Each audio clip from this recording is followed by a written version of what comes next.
केंद्रीय रेल्वे मंत्र्यांनी जाहीर केलं की जी संगमनेर मार्गे प्रस्तावित असलेली हायस्पीड रेल्वे होती ती शिर्डीवरून पुणतांबा मार्गे पुन्हा अहिल्यानगर मार्गे जाणार. म्हणजे आता आपल्याकडे एक म्हण होती पुण्यावरून पुणतांब, त्याच्याऐवजी आपल्याला आता पुणतांब्यावरून पुणे म्हणण्याची वेळ संगमनेरकरांवर येणार आहे. ही रेल्वे तिकडनं जाताना अनेक जण म्हणतात की नाही GMRT अमुक तमुक धमुक, आणि राजकीय याच्यात काही नाही, राजकारण काही नाही. किती वेळात काढणार तुम्ही लोकांना? अगदी स्पष्ट दिसतंय की जेव्हा मुख्यमंत्री देवेंद्र फडणवीस साहेब आले शिर्डीमध्ये आणि त्यांनी सांगितलं की शिर्डी मार्गेच मी रेल्वे येणार, आणि तिथून पुढे सगळ्या गोष्टी बदलल्यात.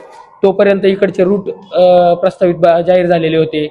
काही शेतकऱ्यांच्या जमिनीचं ॲक्वायर करण्याचं काम सुरू झालेलं होतं, आणि नंतर ती रेल्वे वळवली गेली. त्याच्यामुळे जर कोणी म्हणत असले राजकारण नाहीये तर ते लोकांना वेड्यात काढतायत.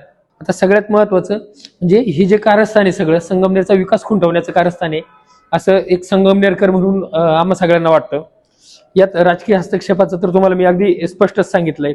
आणि ह्या प्रकल्पाचा जो मुख्य हेतू होता, शिर्डी ऐवजी या मार्गे जी रेल्वे जाणार होती नाशिक संगमनेर आणि जो जुना जुन्नर मार्गे प्रस्तावित रूट होता, त्या रूटचा हेतूच हा होता की हे अंतर 2 तासावरती आलं असतं, जे आता 7-8 तास लागते रेल्वेनं. ते अंतर कमी व्हावं हा मुख्य हेतू होता. ते मूळ हेतूलाच हरताळ फासला गेलाय.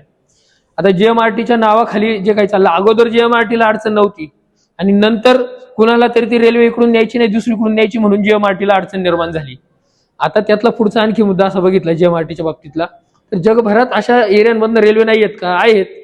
GMRT जिथे त्या एरियात काही टेन्शनच्या विद्युत तारा नाही आहेत का? आहेत.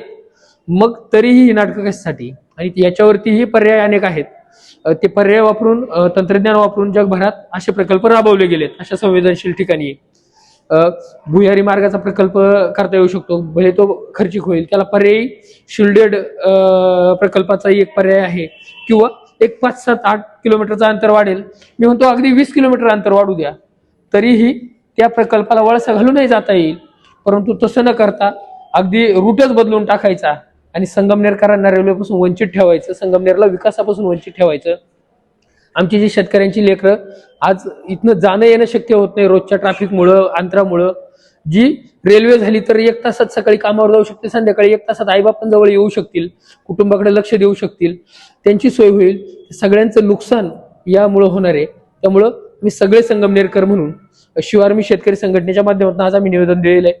परंतु येणाऱ्या काळात सर्व पक्षीय लोकांना सोबत घेऊन मोठ्या ताकदीनं हे आंदोलन संगमनेरकर उभं करतील. आणि जर सरकार ऐकत नसेल तर नाशिक पुणे हायवे बेमुदत बंद करण्याचं कामही आम्ही सर्व करू.